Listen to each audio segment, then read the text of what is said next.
जो यहाँ बहन भाई बुजुर्ग माता बहन उपस्थित हैं और हजूर के दर्शन करने और वचन सुनने के प्यारे जो उपस्थित हुए हैं, उन सबको देखकर बड़ी प्रसन्नता होती है। आज संगत को देखने से, सत्संगियों को मिलने से महसूस होने लगा है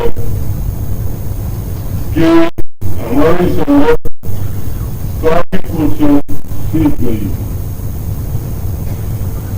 असल में सत्संगी का फर्क यही होता है, और सबसे पहले बुनियाद की बात सीखने वाली बात नहीं होती। तो जिस चीज की बुनियाद नहीं होती उसके ऊपर दीवार खड़ी करना भी मुश्किल हो जाता है। बहुमंजिले मकान के बारे में तो सोचना ही गलत है। हजूर साहब ने वार्षिक सत्संग के दौरान आप सबको इस बारे में सूचित कर दिया था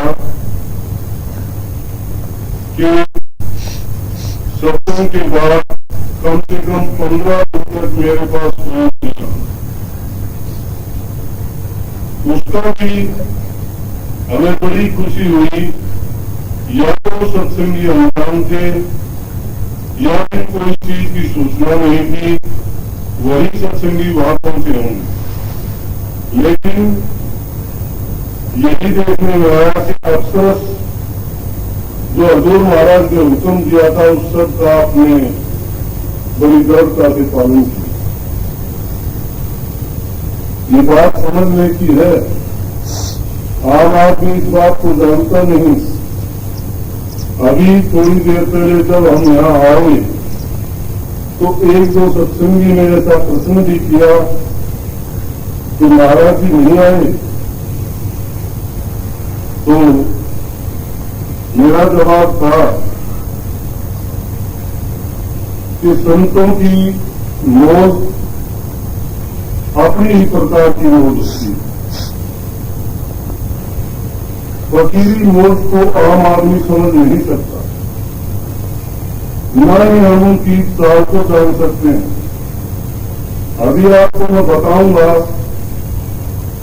कि जब हमारा वार्षिक सत्संग था उससे 2 महीने पहले शायद ही कोई ऐसा दिन गुजरा होगा कि जिसमें हजूर ने सत्संग न किया। और इतनी लंबी लंबी यात्राएं करके भी, जिसमें 14-14 और 18-18 घंटे का सफर लगातार करके भी सत्संग देख रहा है, जिसमें हाथरस, आगरा, कोसी कला 24 घंटे में ही इतना लंबा सफर करके 3 सत्संग देखे आए। बीच में नामदार नहीं।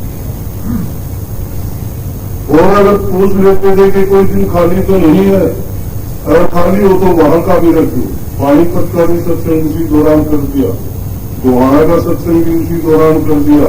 और पिछला सत्संग जब हमारा यह इसी आश्रम में हुआ था तो हजूर ने कह दिया था कि भाई ये मत कहना कि मैं वहां सत्संग करने नहीं गया। कहने का तात्पर्य मैं वो चीज देखकर भी हैरान था। आपने शायद इस बारे में सोचा हो या न सोचा हो। और उन सत्संगों के दौरान मेरी उपस्थिति तो गिने चुने सत्संगों में ही होती थी, लेकिन मैं भी उस मौज को जान नहीं पाया। और 1-2 बार मैंने ख्याल किया कि हजूर से अर्ज करूं कि न सेहत का ख्याल है न खाने का आपको कोई ध्यान है, लगातार आप सत्संग करते हो, इतनी लंबे लंबे सफर हैं, लेकिन मेरी हिम्मत नहीं हुई। मैं इसी बात को दिल में सोच के रह गया। यही सोचा कि संतों की जो मौज होती है वो अपनी ही प्रकार की होती है, उसमें गजब देना अच्छा है। और आप जब वार्षिक सत्संग किया तो उसके बाद कह दिया कि 15 दिन सत्संग हो सकते हैं। लेकिन इसके बावजूद भी हजूर ने ऐसा फरमा दिया था कि आप भी सत्संगी मेरे पास कुछ दिन तक नहीं आएंगे। तो ये तो उनकी मौज है, वही जानते हैं। इस मौज के साथ हमारा सत्संगी होने के नाते से ये कर्तव्य बन जाता है कि उनके हुक्म और वचन की पालना करें।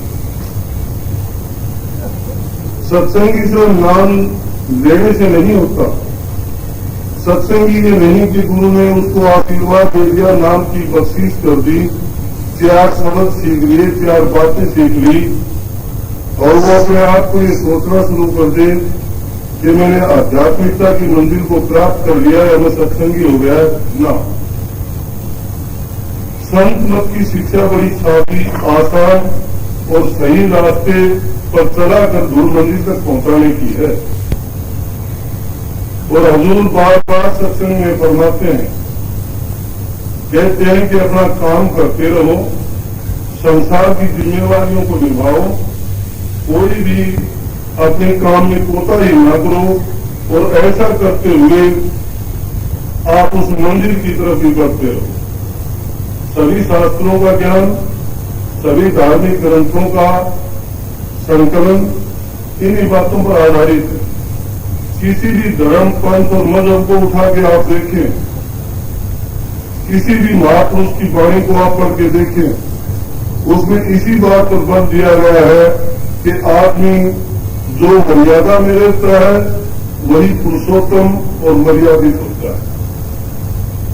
पुरुष की मर्यादाएं तो अपने ज्ञान की दीवार खड़ी कर लेता है, लेकिन ये बेजान चीज की भी हम अगर मर्यादाएं बढ़ा देते हैं और वो मर्यादाएं भी अगर टूट जाए तो विनाश का कारण बनती है। उदाहरण के रूप में देख लीजिए,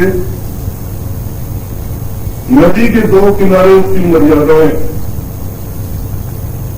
उनके बीच से पानी बहकर जाता है, वो किसी खास उद्देश्य के लिए पानी आगे पहुंचता है। और जब उसी मर्यादा में चलता हुआ छोटी मर्यादाएं नालियां बनाकर हम खेतों में सींचते हैं, फसल होती है, उपज होती है, उसका उपयोग सही ढंग से होता है तो उसका हमें लाभ मिलता है। लेकिन वो तभी मिलता है जब वो पानी अपनी सीमाओं को नहीं लांघता, अपनी मर्यादाओं से मर्यादित है, वो उनका उल्लंघन नहीं करता। अगर वही पानी अगर उन दीवारों को तोड़ दे तो विनाश का कारण बन जाता है, फसल को भी तबाह कर देगा, सभ्यता को भी उजाड़ देगा और कितने जीवों का भी विनाश करेगा। इसी प्रकार से हम सत्संगी हैं। गुरु का वचन, उनके बताए हुए जो रास्ते हैं वो हमारी मर्यादाएं हैं। अगर उन मर्यादाओं को लेकर हम चलें, उनके बताए हुए हुक्म का पालन करें, तो हमारा भी उसी प्रकार से सदुपयोग होगा जिस प्रकार से सूर्य का जल हमें लाभ देता है। लेकिन नाम मात्र का नाम ले लिया हमने,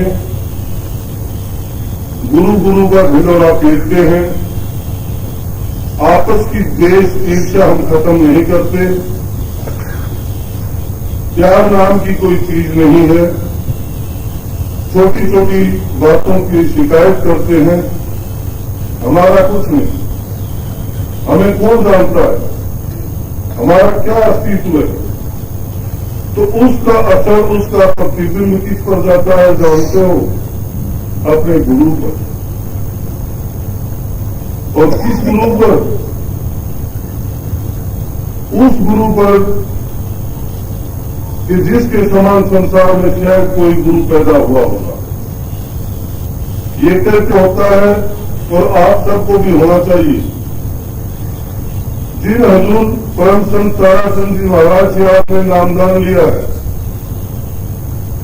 दुनिया में ऐसा उदाहरण आपको देखने से ही मिलेगा, जिसने 5 साल की उम्र से अपनी जिंदगी को आग की भट्टी में झोंक कर और इस मंजिल तक पहुंचे हैं जिस पर आज तक कोई उंगली उठाने वाला नहीं। नहीं तो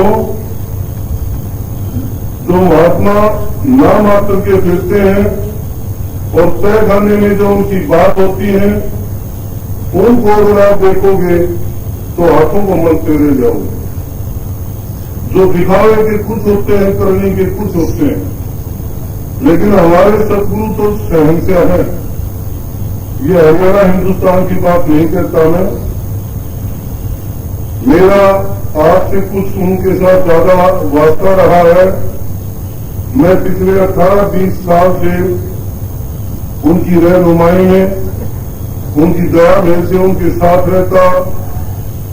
दूसरे देशों तक भी मैं 15-17 बार उनके साथ जाता रहा। समागम मैंने देखे, बड़े पढ़े लिखे विद्वान लोगों से भी वास्ता पड़ा, लेकिन जब सत्संग करते हैं तो सब के सब उनके वचन सुनकर हैरान हो जाते हैं। और उनका क्या कारण है कि जिन पर आज हम इतना गर्व करते हैं, उन्होंने भी अपनी मर्यादा का पालन किया। उनकी मर्यादा क्या थी? अपने दादा गुरु के बताए हुए नियम। और हजूर जब भी सत्संग या वचन देते हैं तो उसमें बता देते हैं कि उनके गुरु ने उनको कौन कौन सी बातें बताई। तो गुरु के वचन का कवच पहन लेता है, उसको संसार की कोई बात भेद नहीं सकती। वो कवच ऐसा है कि उसमें इस लोक की कोई चीज उस पर अपना काबू नहीं कर सकती, न असर कर सकती। लेकिन ये नहीं कि नाम मात्र का कवच अगर पहनोगे तो आपको दुख तकलीफ जरूर उठाने पड़ेंगे। यही नकली और असली का फर्क है। तो जब हमें उनके बताए नियम पर चलेंगे तो हम भी फकर से कह सकेंगे। और जब कोई दूसरा आदमी हमें देखेगा तो एक उदाहरण सा उनको मिलेगा तो देख कर वो कह देंगे कि ये फला गुरु का शिष्य है। हजूर महाराज जी तो बार बार सत्संग में कह देते हैं, आपस में झगड़ा करते हैं लोग, मेरा गुरु बड़ा है, मेरा पंथ बड़ा है, मेरा धर्म बड़ा है। तो महाराज जी तो कहते हैं कि अगर अपने गुरु को बड़ा बनाना चाहते हो, अपने पंथ धर्म संप्रदाय को ऊंचा ले जाना चाहते हो, तो तुम खुद ऊंचे बनो।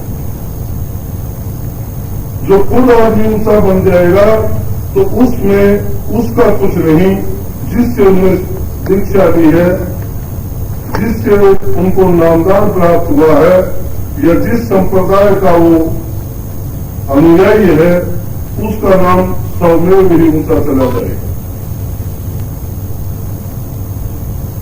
मेरे से काफी बुजुर्ग हैं, ज्ञानवान भी आप हैं। मैं आपको बताने लायक कुछ भी नहीं, लेकिन क्योंकि हजूर का हुक्म था इसलिए मैं आपके बीच आकर ये चंद बातें कहने के लिए आपकी सेवा में हाजिर हुआ। तो हजूर के सत्संग तो ऐसे वचन हैं कि अगर एक सत्संग भी किसी ने अपने जीवन में उतार लिया, उसको ना दूसरा सत्संग सुनने की जरूरत है और ना ही किसी ग्रंथ की पढ़ने की जरूरत है और ना ही किसी नियमों के पालन करने की आवश्यकता रह जाती है। क्यों कि जिन्होंने ग्रंथ लिखे, वेद शास्त्र पुराण, अंजिल पुराण, जितने भी धार्मिक पुस्तक हैं, उनके बनाने वाले भी इंसान थे। तो उनमें कौन सी खूबी थी? उन्होंने अपने मन की इंद्रियों को काबू किया, एक बिंदु पर उनको ठहराया, मर्यादा में वो रहे और गुरु के बताए नियम पर चले। तो उन्होंने उस ज्ञान का संकलन करके पुस्तक के रूप में रख दिया। लेकिन आज हम करनी करना चाहते नहीं, पुस्तकों से और बातों से वो ज्ञान हासिल करना चाहते हैं। तर्क वितर्क में जीवन व्यतीत हो जाता है और झगड़े के सिवाय उसका परिणाम कुछ भी नहीं निकलता। अगर आप भी उनकी तरह से कुछ प्राप्त करना चाहते हैं और इस जीवन को सार्थक बनाना चाहते हैं तो एक ही पुस्तक है पढ़ने की कि गुरु ने जो भेद बताया है उस भेद की कमाई करना। जो मंजिल आपको दिखाई है उस मंजिल पर बढ़ना आगे। एक ही चीज है जो साथ जाएगी। क्षण मात्र के लिए अगर हम ये सोचने लग भी जाए कि इंसान का जीवन कितनी देर के लिए है, लेकिन माया का पर्दा ऐसा है कि ये तो जब हम मां के गर्भ में होते तब भी हजारों प्रकार के वायदे करते हैं कि मुझे बाहर निकाल, इससे मैं आपको याद करूंगा। लेकिन ये माया की संसार है, जो इन गर्भ से बाहर आते हैं और उसी क्षण वो जो किए हुए वायदे हैं उनको सबको भुला देते हैं। लेकिन अगर वही वायदे याद रखे जाएं तो हम कभी भी अपने उद्देश्य को नहीं भूल सकते। या कब याद आता है जब हमारा साथी, हमारा नाती, कोई हमारा रिश्तेदार हमसे जुदा होकर ये शरीर छोड़ के जब इस संसार से अलविदा होता है और शमशान घाट में जब उसको लेके जाते हैं, एक क्षण मात्र के लिए ख्याल आता है कि जो इसका हाल हुआ है कल को तेरा भी होना है। लेकिन जो इस शमशान घाट से वापस घर में आते हैं तो वही दुनियादारी की चीजें, वही अपने लालच, वही कामकाज, वही लाभहानि की बात सोचने लग जाते हैं। और उनमें भी जो बुजुर्ग बैठने वाले होते हैं वो भी कह देते हैं भाई ये दिन तो सबको आना है, चलो उठो अपना काम करो, तेरा ये काम बिगड़ता होगा, ये काम छोड़ के आया होगा, तेरा अपना काम नहीं होगा। दुनियादारी के काम तो होते रहेंगे। रुस्तमों की कमी सर जमीन पर नहीं, जितने आए थे उतने ही करते थे। कितने कितने महान पुरुष आए संसार में, कैसे कैसे राजा महाराजा आए जिन्होंने तलवार की नोक पर पूरी दुनिया को तोड़ दिया या अपने अधीन कर लिया। पूरी दुनिया तक के खजानों को उसने अपने काबू में कर लिया, किसी के पास एक पैसा तक नहीं छोड़ा। लेकिन जब वे संसार छोड़ के गए तो उनको अकेले को जाना पड़ा। वही हाल हमारा भी होगा। ना हमारे साथ कोई आया था, ना हमारे साथ कोई जाएगा। संसार के नाते थे, संसार में आके जुड़े थे और इसी जगह हम छोड़ के चले जाएंगे। ये यहाँ की चीजें यहाँ थी, यहीं रह जाएंगी। मनुष्य का शरीर तो किसी काम भी नहीं आता, इसको तो तीर कौवे भी नहीं खाते। हम इतना डर और गुमान करते हैं इस शरीर का, कदम रखते हैं तो एक कदम रखते हैं, अगला रखने की जगह नहीं मिलती। लेकिन जो जो समय व्यतीत होता है उम्र ढलती जाती है, 5 तत्व अपने आप में ये सिकुड़ने शुरू हो जाते हैं, शरीर ढीला होना शुरू हो जाता है, क्यों तो हमें उस बात की याद आनी शुरू हो जाती है। लेकिन ये कभी नहीं सोचते कि जब कदम रखते हैं तो एक कदम हमारा अगर किसी दाता की हड्डी पर टिका है तो दूसरा किसी वजीर की हड्डी पर है।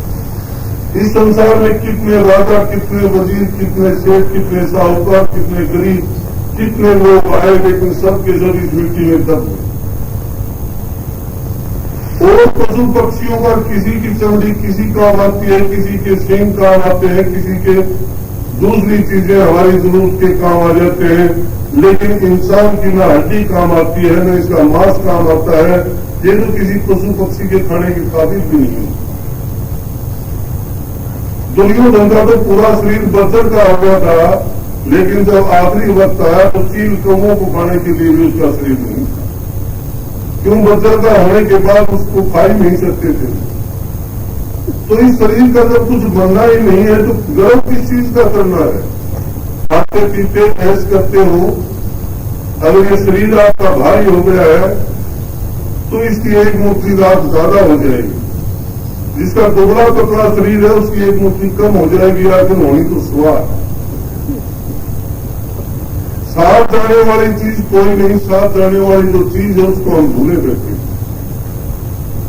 साथ जाएगा गुरु और नाम, साथ जाएगा हमारा कर्म। कर्मबंदी संसार है, कर्म भोगने के लिए हम आए।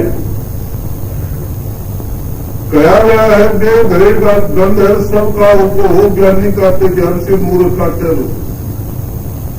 ये नहीं कि हम संसार में कोई खेल खेलने आए हैं, ऐश करने आए हैं या यहाँ कोई कारोबार करने के लिए आए हैं ना। सब अपने कर्म से जुड़े हुए आए हैं और उस कर्म के बदले किसी को अपना कर्म चुकाना है तो किसी पर अपना कर्म चढ़ाना है। लेकिन हम सत्संगियों को हजूर ने ये ज्ञान दिया है कि कर्म भला करो या बुरा करो उसका रूप ना बनो। कर्म करना जरूरी है क्योंकि जब हमने संसार बनाया है, घर बनाया है, औलाद पैदा की है तो हमारे कुछ दायित्व भी हैं, कर्तव्य भी हैं, उनको करते जाना है, वो तो हमें करने पड़ेंगे। लेकिन क्या है कि उनका रूप मत बनो, उसमें फंसो नहीं। अच्छे करते हो तो उसका भी ख्याल ना करो, अगर बुरा कोई हो जाता है तो उसका भी ख्याल ना करो। असल में तो बुरा करने की सोचनी ही नहीं चाहिए। लेकिन आप अगर कोई पुण्य करते हो, धर्म करते हो या अच्छा कर्म करते हो या किसी को उपकार करते हो, परोपकार करते हो या कोई भलाई का कार्य करते हो, उसके बारे में भी ये ना सोचो कि मुझे इसका फल मिले। गीता का ज्ञान पूरी पुस्तक में यही दिया गया है कि कर्म करेगा बंदे फल का इंतजार मत कर कि उसका फल तुझे क्या मिलेगा। अगर फल की आप सोचोगे तो आपको फिर संसार में आना पड़ेगा। संत मुझसे है सदा के लिए मुक्त हो जाओ। जो अलौकिक ज्ञान हमें मिला है, जो हजूर ने हमें बख्शीश दी है, वो नाम इतना आसानी से मिलने वाला नहीं। हर आदमी के लिए तो इतना ही काफी है कि वो इससे समझ ले कि जिस रचना का मुकम्मल भेद हजूर ने बताया और जिसने उस नाम की बख्शीश को उस मंजिल के रास्ते को भी पूरा दिखाया, उस रास्ते पर जब चलोगे तो मंजिल के करीब पहुंचते चले जाओगे। अगर ऐसा भी नहीं कर सकते तो उसके लिए एक छोटा रास्ता मैं मेरी अकल के अनुसार आपको बताऊंगा कि उस मंजिल तक नहीं पहुंच सकते तो उससे भी नजदीक की मंजिल है हमारे पास। वो क्या है? हमारे हजूर, हमारे गुरु, जिसने हमें वो ज्ञान दिया है।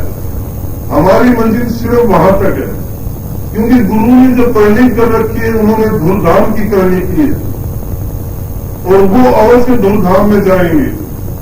हम अपने आप को अगर गुरु में लय कर लेंगे तो गुरु जब वहां जाएंगे तो हम अपने आप वहां पहुंच जाएंगे। या तो अपनी करनी करो, अगर आप ऐसी नहीं कर सकते तो सिर्फ अपने गुरु को प्रकट करो। जिसने अपने गुरु को प्रकट कर लिया, जिन्होंने अंतर में उनका रूप और अपने रूप में विलीन कर दिया,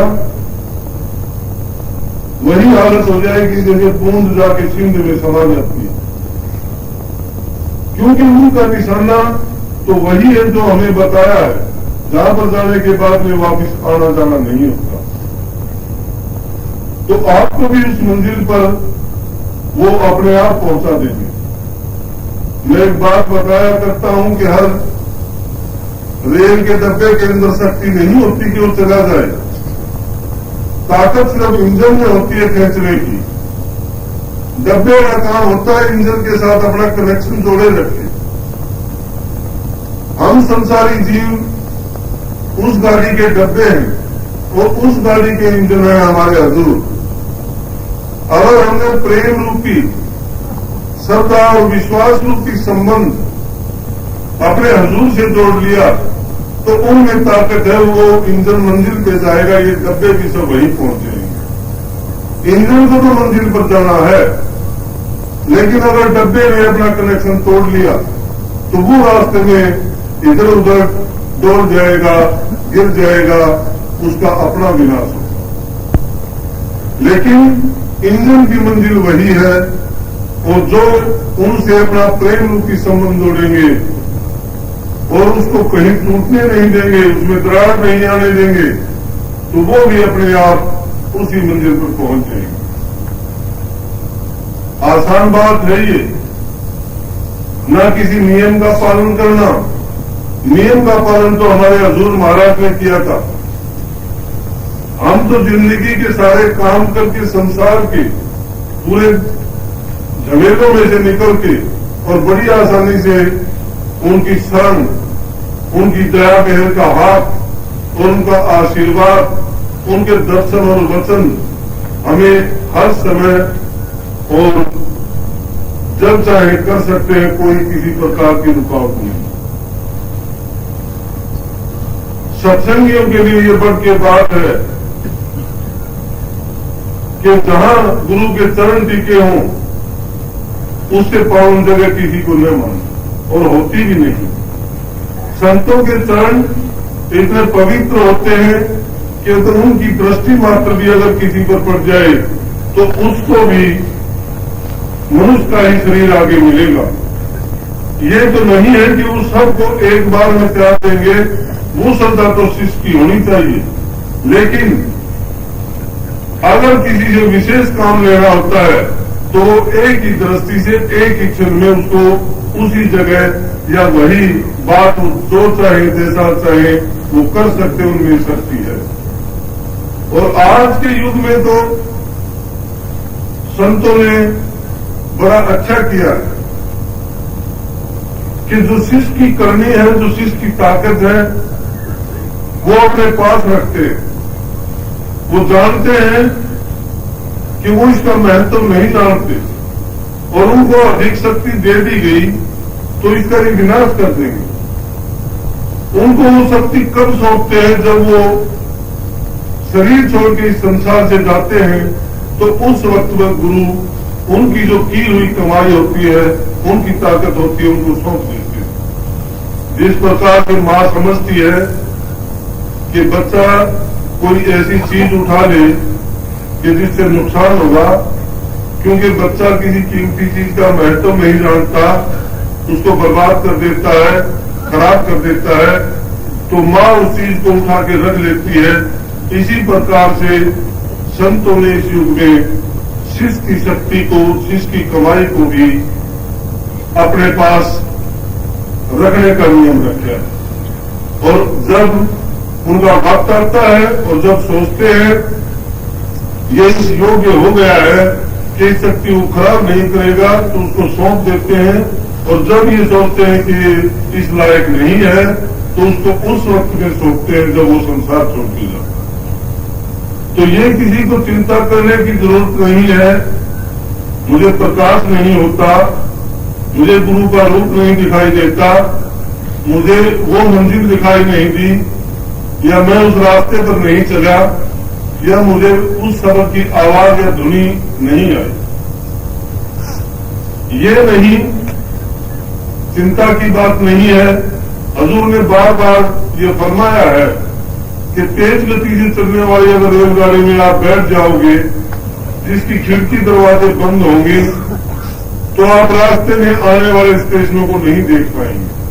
और जब वो मंजिल पर जाकर रुकेगी और जब दरवाजा खोल के देखेंगे तो आपको वो अपना लक्ष्य मिलेगा वहां।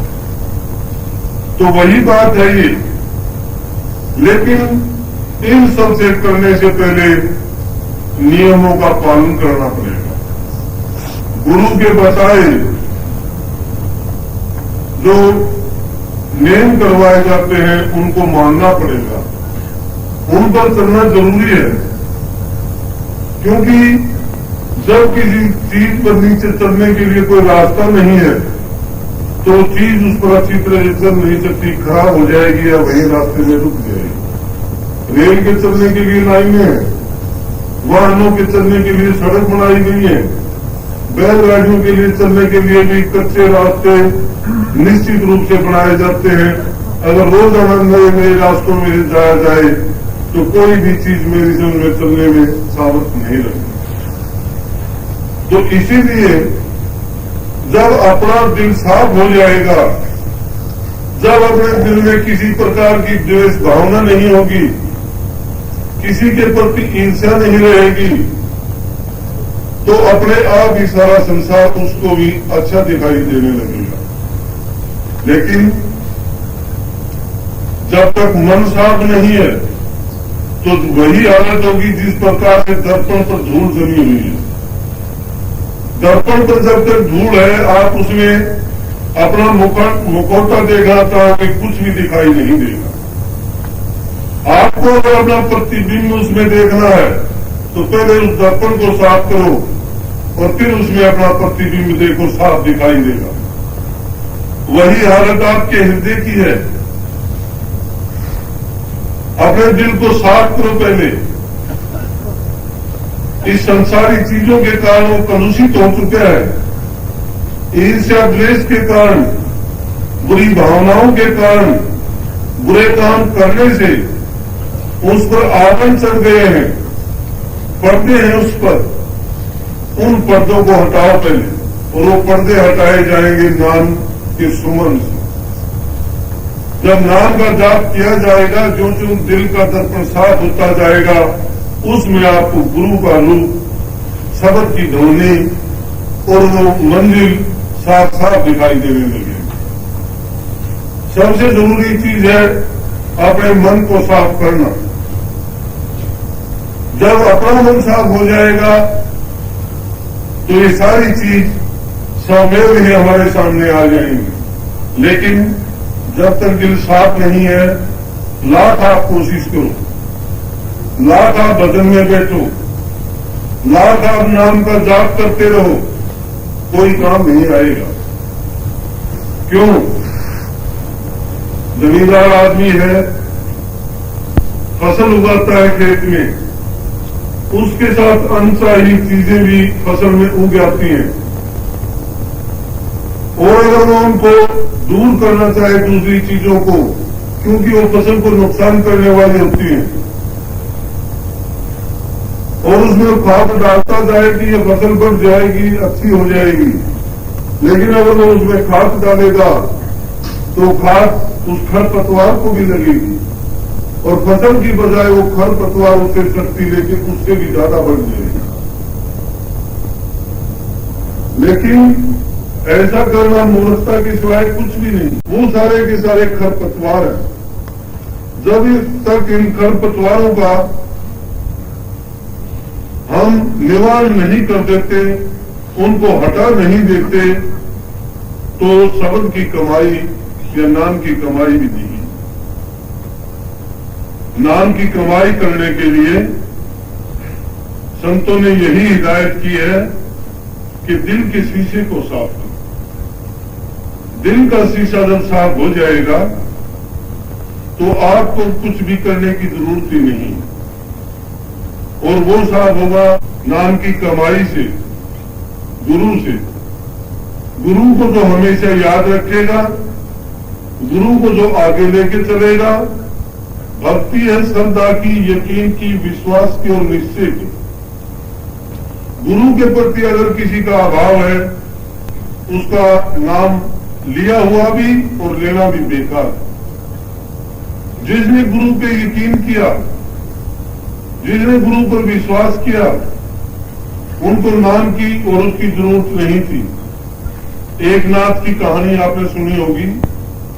एक छोटा बच्चा था, एक नाथ उसका नाम था। बचपन में उसको बैराग हो गया। वो चाहता था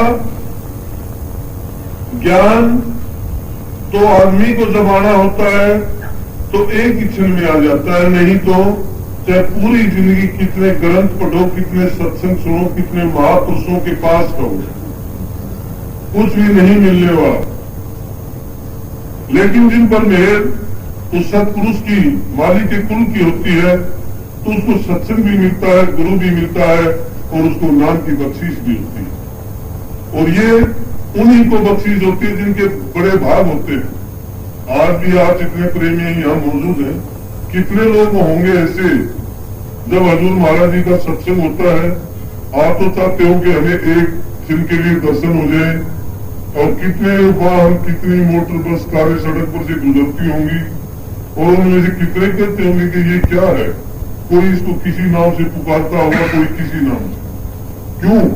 कि जो जिस चीज का महत्व जानता नहीं, जो उसको समझता ही नहीं, उसके लिए ये चीज कोई मायने नहीं रखती। तो इसी प्रकार उस एक नाथ को बचपन में वैराग हुआ और चाहता था कि संसार में कुछ नहीं है, तो उसने गुरु की खोज के लिए रात दिन भागता जंगलों में नंगे पैर कांटों खाइयों पहाड़ों उनको पार करता हुआ और जनार्दन पुजारी के पास पहुंचा, जो एक राजा के मंत्री होते थे और सेनापति भी। उनके पास रह करके उन्होंने कहा कि मुझे शिष्य बनाओ और नाम की बख्शीश दो।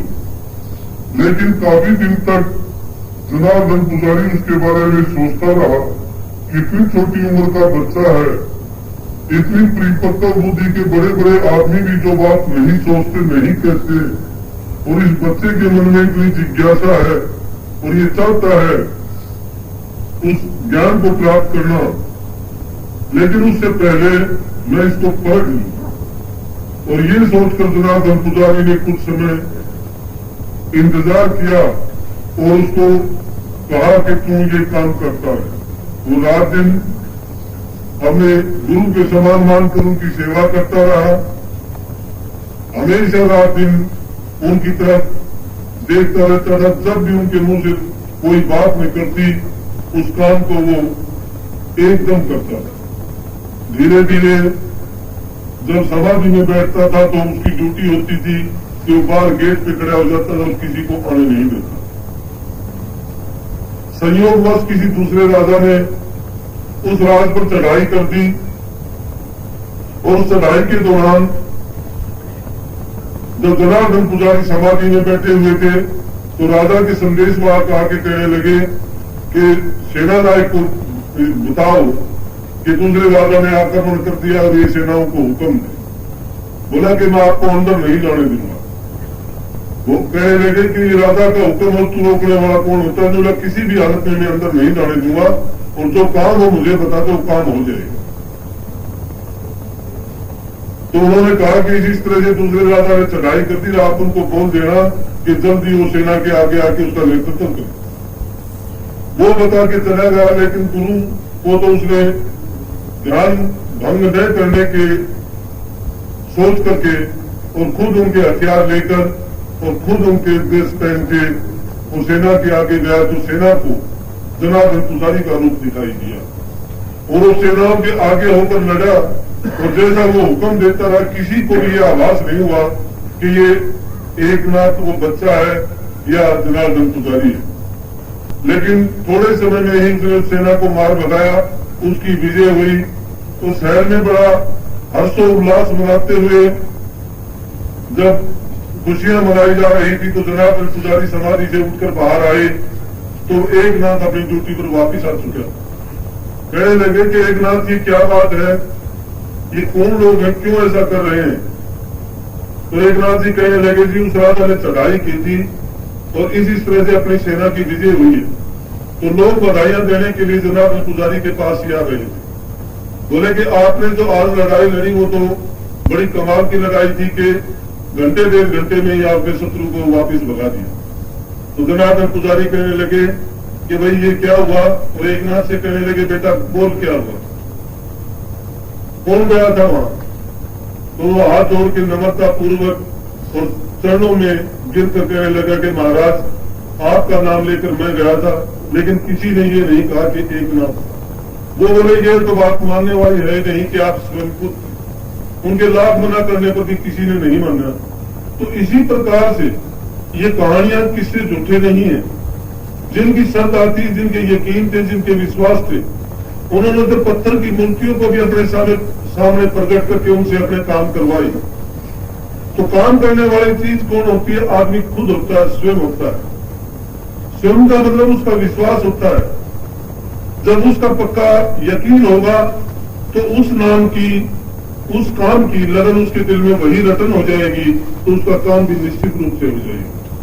लेकिन आपको तो वो चेतन शक्ति मिली है जो आपकी तरह बात करते हैं, आपकी तरह बोलते हैं, आपकी तरह सारी क्रियाकलाप करते हैं, दुनियादारी की सब बातें सुनते हैं, कोई समस्या उसका समाधान बताते हैं।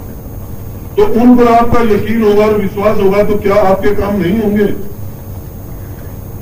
एक क्षण के लिए सोचो कि जब उन पर यकीन हो जाएगा तो कितने लोग आते हैं, महाराज जी आपने मेरी आंख बुझाई, महाराज जी आपने मेरा कैंसर ठीक किया, महाराज जी आपने मेरे पेपर दिए, महाराज जी आपने मुझे एक्सीडेंट से बचा लिया, महाराज जी मुझे ऐसा दे रोग था, आपने दवाई बताई।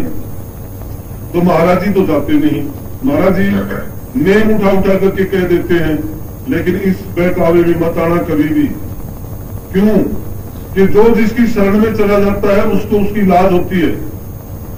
संत और राम में अंतर नहीं होता। राम अगर एक ही आदमी का बन के रह जाए तो सारी दुनिया तहस नहस हो जाएगी एक दिन में।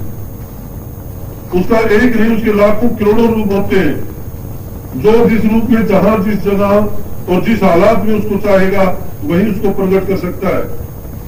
एक के पास नहीं, जितने जीव जंतु संसार के हैं, जो चाहे एक ही बार में कहीं भी कितने ही लोग उनको पुकारे, हर एक के पास वो रहेंगे। क्योंकि वो तो मालिक के कुल का रूप है, तो उनके रूप अनेक ही है। वो ना एक जगह के हैं, स्थान के। क्या आप सोचते हैं हजूर महाराज जी या नहीं? सोच के देखिए, हजूर महाराज जी यहां मौजूद है। Those who stand and wait are also the true followers of the court. जो आदमी ठहरते हैं, इंतजार करते हैं, विश्वास करते हैं और मानते हैं कि ये चीज है तो वो वहां है। ये मत सोचो, हौसला ना गिराओ कि हम नहीं कर सकते। मत सोचो कि इसने कर दिया मैं नहीं कर सकता। A man can do what a man has done. एक इंसान वो काम कर सकता है जो दूसरे इंसान ने कर लिया। उसकी भी वही ज्ञान इंद्रिया और कर्मेंद्रियां थी और आपकी भी वही है। उनका क्या था कि उन्होंने अपनी सबको रोक करके एक बिंदु पर कायम किया। और हमारा क्या है, हमारी उन इंद्रियों का बिखराव है और उस बिखराव के कारण हम हमारी शक्ति का लगातार विनाश करते जा रहे हैं। लेकिन अगर हम भी अपनी ज्ञान इंद्रियों और कर्मेंद्रियों को रोककर एक बिंदु पर कायम कर लेंगे तो हम में भी वो शक्ति आ जाएगी। और ये तो भाग्य की बात है। Well begin is half done. जिस काम की शुरुआत बढ़िया हो जाती है, आधा काम वो पूरा हो जाता है। और आपसे अच्छी शुरुआत किसी की नहीं है। जिनको इतने बड़े परम संत की शरण मिली, जिनका आशीर्वाद का हाथ उनके सिर पर रखा गया, फिर कमी किस बात की रही? लाखों दीप जलाओ, सूर्य के प्रकाश का मुकाबला थोड़ा कर सकेंगे। पूरी रात में करोड़ों दीपकों को गैस जलाओ, बिजली जलाओ, लेकिन उतना प्रकाश नहीं होगा उस रात में जितना दिन के समय सूर्य देता। वही गुरु का रूप है, उनका वो तेज है। जिस प्रकार से ये पूरे ब्रह्मांड को प्रकाशमान करता है, संतों का ज्ञान, संतों की ताकत सब ब्रह्मांडों को इसी प्रकार से प्रकाशमान कर देती है। उनकी ज्ञान की ज्योत हमेशा जली रहती है। वो हर स्थान पर, हर समय और हमेशा अपने प्रेमियों के, अपने अनुयायियों के और अपने सत्संगियों के दिलो दिमाग में मौजूद रहते हैं।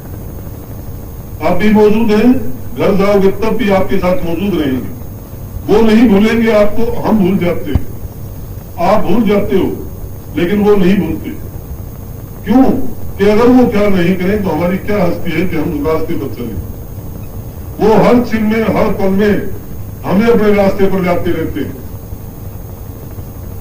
बड़े भाग्य हैं हम सबके, ऐसे पूर्ण पुरुष के हमें शरण मिली है जो हरियाणा हिंदुस्तान नहीं बल्कि करनी की दृष्टि से आज दुनिया में एक ही, पढ़े लिखे नहीं, करनी की है उन्होंने, नाम की कमाई की है। उनके दिल में दृढ़ संकल्प था करने का। हमारी तरह हताश नहीं थे, हमारी तरह से वो दुर्बल नहीं थे। उनकी इच्छा शक्ति ने वो शक्ति दी। उन्होंने अपने मनोबल को बढ़ाया, उत्साह और साहस रखा कि मैं ऐसा करके दिखाऊंगा। और हजूर महाराज जी आज कह देते हैं कि मैंने जो संकल्प किया मेरा पूरा हुआ। तो जब उनका संकल्प पूरा हुआ, वो किस बात के कारण हुआ? उन्होंने सोचा कि मैं ऐसा करना चाहता हूं तो वैसा ही हुआ और वैसा ही उन्होंने किया। तो आप सब हम उनकी शिक्षाओं पर चलें, उनकी अगर एक बात भी मान लें तो हमारा काम भी हो चुका है। समझ बुजुर्गों, ज्ञान देने की, समझाने की बात नहीं, हजूर महाराज का आशीर्वाद है आप सबको भी, मुझे भी। लेकिन हजूर महाराज जी की तरफ से ही मैं कहता हूं, ना मेरे में बोलने की सामर्थ्य थी और ना ही मैं कोई उपदेश देने के लिए आया, बल्कि हजूर की आज्ञा का पालन करने के लिए और आप प्रेमियों को देखकर मैंने ये बातें कही। छोटा मुंह बड़ी बात वाली बात है, लेकिन किसी का बेटा हूं, किसी का भाई हूं, किसी का दोस्त हूं, इस नाते से ही मुझे मानकर आप इतनी बात एक जरूर मानकर चलना कि अगर हम कुछ करना चाहते हैं तो दृढ़ संकल्प होकर उस रास्ते पर चलें। बुराई करनी है, संसार बड़ा लंबा चौड़ा है, कोई मना करने वाला नहीं। कानून और मर्यादाएं बहुत हैं, कानून को तोड़ोगे सरकार सजा देगी, लेकिन ये ऐसा कानून है, इसका ऐसा विधान है, संत किसी को न सजा देते हैं न उनको डर भय दिखाते हैं। वो तो कहते हैं कि अपना कर्म तुझे भोगना पड़ेगा, और उस कर्म भोग के लिए हम आए हैं। एक ही मौका है ये 84 लाख योनि में सिर्फ इंसान ही एक ऐसा दरवाजा है जिससे जन्म होने से छुटकारा पाओ। अगर इस रास्ते को भी खो दिया आपने, इस मौके को भी गवा दिया, तो जन्म बार बार नहीं आएगा। फिर 84 लाख योनियों में धकेले जाओगे, फिर बार बार जन्म लेना पड़ेगा, मरना पड़ेगा, दुख कष्ट होंगे, चिल्लाओगे, रोओगे। तो क्यों नहीं इसी टाइम और इसी वक्त इससे अच्छा बेहतर समय हमें कब मिल सकता है कि सारी चीज मौजूद होते हुए भी अगर ये मौका हम चूके तो पछतावे के सिवाय कुछ हाथ नहीं लेते। आपसे इतना ही कहूंगा कि आपका जो प्यार है, जो देखने को मिला, आपका जो अनुशासन है, बहुत सराहनीय है। और आगे भी सारी संगत से, सब सत्संगियों, माताओं, बहनों से मैं ये आशा रखूंगा कि आप एक आदर्श बनो, एक नमूना पेश करो दूसरे आदमियों के सामने। बहुत लोग आते हैं, कह देते हैं कि फलाना आपका सत्संगी था, वो तो ऐसा करता है। तो अगर ऐसी बात होती है तो उससे थोड़ा दिल को एक धक्का लगता है। जब हम इस रास्ते पर चले तो उन नियमों को भी अपनाएं, मनुष्य जीवन को सार्थक बनाओ और सब कुछ करते कराते इस संसार से बड़े सुख से और मुक्ति की डगर पर चले जाओ। तो आगे भी आपका प्यार और ये अनुशासन मैं चाहूंगा दिन प्रतिदिन इससे भी ज्यादा बढ़े, और हजूर की तरफ से आप सबको आशीर्वाद है। इशारे में ही, क्योंकि मौन उन्होंने कर रखा है, लेकिन मुझे लिखकर बताया कि सबको मेरी तरफ से आशीर्वाद की कहना, प्यार देना पूरी संगत को, और कहना कि कुछ दिन और इंतजार करें। जब दर्शन के लिए शूट का टाइम होगा तो आपको संदेश मिल जाएगा। हो सकता है कि बसंत पंचमी से पहले बीच में कुछ दिन के लिए मौन खोल भी, तो ऐसे समय में आपको दर्शन करने का भी अवसर मिलेगा, आशीर्वाद भी मिलेगा। तो लेकिन इस बात के बारे में निश्चिंत रहो कि हमें तो हुक्म की पालना करनी है, और हुक्म की पालना करना ही हमारी सच्ची श्रद्धा और भक्ति है। और भगत की भक्ति तो यही है कि अपने गुरु के वचन को नियम में रहे, उनका पालन करे, और जो वो बताए वही करता चले। तो ये कुछ बातें मैंने कही, इसमें अगर कोई गलत बात कही गई हो तो उसके लिए मैं आप सबसे क्षमा चाहूंगा, और आप अच्छा करके मुझे बात करेंगे, ये आशा है मेरी। राधा स्वामी।